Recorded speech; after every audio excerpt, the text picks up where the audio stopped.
Hi friends, मेरा नाम doctor Asit नायक है और मैं एक पेन फिजिशियन हूं और एक क्रिटिकल केयर यूनिट का हेड हूं। आज हम बात करेंगे बॉडी कंपोजिशन के बारे में। लास्ट टाइम मैंने बात किया था बीएमआई या बॉडी मास इंडेक्स के बारे में। बहुत सारे लोग, उनका बीएमआई नॉर्मल रहता है बट फिर भी उनको डायबिटीज, ब्लड प्रेशर या हार्ट अटैक या पैरालिसिस अटैक का होने का चांस रहता है और होता भी है। तो ऐसे क्यों? क्योंकि उनका बॉडी कंपोजिशन परफेक्ट नहीं होता। तो आइए जानते हैं बॉडी कंपोजिशन के बारे में। तो बॉडी कंपोजिशन है क्या? बॉडी कंपोजिशन वही है कि हमारे बॉडी कौन सा पर्सन कितने भाग में बना है। तो हमारा बॉडी में क्या क्या भाग है? एक तो हड्डियां हैं, एक मांसपेशियां हैं और बॉडी में चर्बी है और ऑर्गन्स हैं। तो कौन सा भाग कितने परसेंटेज होना चाहिए, उसको बोलते हैं बॉडी कंपोजिशन। अगर एक एडल्ट मेल में देखेंगे और एक एडल्ट फीमेल में देखेंगे तो दोनों का बॉडी कंपोजिशन अलग अलग रहता है। जाहिर है फीमेल में फैट परसेंटेज ज़्यादा रहता है, मसल्स कम रहता है। तो एवरेज मेल में अगर देखेंगे तो 45% मसल होना चाहिए, फीमेल में 36% मसल होना चाहिए। फैट जो है एसेंशियल फैट और नॉन एसेंशियल फैट होता है। एसेंशियल फैट 3% होना चाहिए एडल्ट मेल में और 12% होना चाहिए फीमेल में।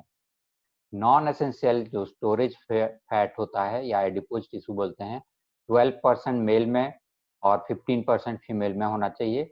हड्डियां जो होती हैं वो 15% मेल में एंड 12% फीमेल में, और अदर ऑर्गन्स जो होते हैं वो 25% मेल और फीमेल में होना चाहिए। तो सबसे इम्पोर्टेंट है कि बॉडी में फैट मास कितना है। जिनको रिस्क है और जिनको बीमारियां होती है उनका बॉडी में फैट मास ज़्यादा रहता है। तो फैट मास को हमें कम करने की जरूरत है। तो फैट मास दो पार्ट में डिवाइड किया जाता है। एक तो होता है एसेंशियल फैट और दूसरा होता है स्टोरेज फैट। एसेंशियल फैट मतलब जरूरी। तो जरूरी फैट जो है वो जितना कि उतना रहना चाहिए, उसको हमें कम नहीं करवाना है। स्टोरेज फैट जो स्पेशली विसरल फैट या सबक्यूटेनियस फैट में स्टोर होकर रह जाता है, उसको बोलते हैं स्टोरेज फैट या एडिपोज टिश्यू। वो जैसे बढ़ता है वैसे ही रिस्क हमारे बीमारी होने का बढ़ता है। एसेंशियल जो फैट रहता है वो बोन मेरो और हमारे सेंट्रल नर्वस सिस्टम और स्पाइनल कॉर्ड इसमें रहता है। तो अगर बॉडी को दो भाग में डिवाइड किया जाए तो एक होता है फैट मास और दूसरा पार्ट होता है नॉन फैट मास। जो नॉन फैट मास है उसको लीन बॉडी मास भी बोलते हैं।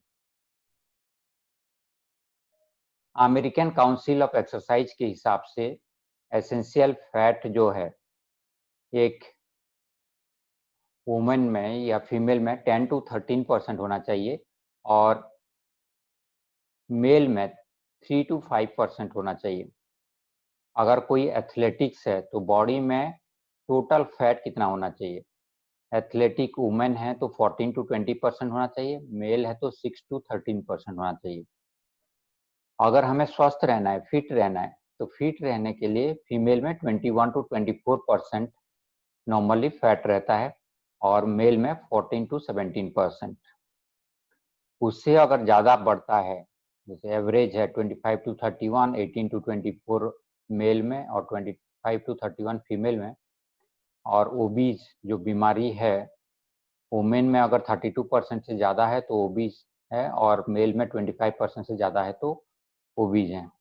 तो यहाँ पे रिस्क काफ़ी सिग्निफिकेंटली बढ़ जाती है बीमार होने का। भले ही आपका बीएमआई सही है बट फैट परसेंटेज ज़्यादा है तो रिस्क बढ़ती है। हमारे बॉडी में एज के हिसाब से बॉडी का फैट परसेंटेज चेंज होता है। तो ये जो चार्ट है ये दिखा रहा है कि कौन सी एज में कितना फैट परसेंटेज होना चाहिए। जो ग्रीन जोन है वो नॉर्मल है, आइडियल होना चाहिए उतना। तो 18 to 20 ईयर्स से लेकर 56 एंड अप। तो 18 to 20 ईयर्स में कम फैट रहता है। जैसे एज बढ़ती जाती है तो फैट की मात्रा बढ़ता जाता है, बट फिर भी एक मेल में 24.5% से ज़्यादा नहीं होना चाहिए और एक फीमेल में 29.8% से ज़्यादा नहीं होना चाहिए। ये पिक्चर अगर आप देखें तो ये डिफरेंट बॉडी टाइप है और आप देख के जाएंगे कि किसमें कितना परसेंटेज फैट है। जैसे फैट बढ़ता है, आपका सबसे इम्पोर्टेंट जो पेट बढ़ने लगता है तो आपका टोटल फैट जो परसेंटेज है बॉडी में वो बढ़ता जाता है। तो हम ये कैसे जान सकते हैं कि कितना बॉडी में फैट परसेंटेज है? इसका मेजर करने के लिए अलग अलग मेथड्स होते हैं और वो सारे टेस्ट तो नहीं कर सकते, आप घर पे भी मेजर कर सकते हैं। वेस्ट एंड हिप रेशियो एक होती है, उसके बारे में, तो उसके बारे में हम नेक्स्ट टाइम जानेंगे। कोई भी कंसर्न हो तो आप हमें व्हाट्सएप कर सकते हैं अपॉइंटमेंट के लिए। Thank you, stay safe.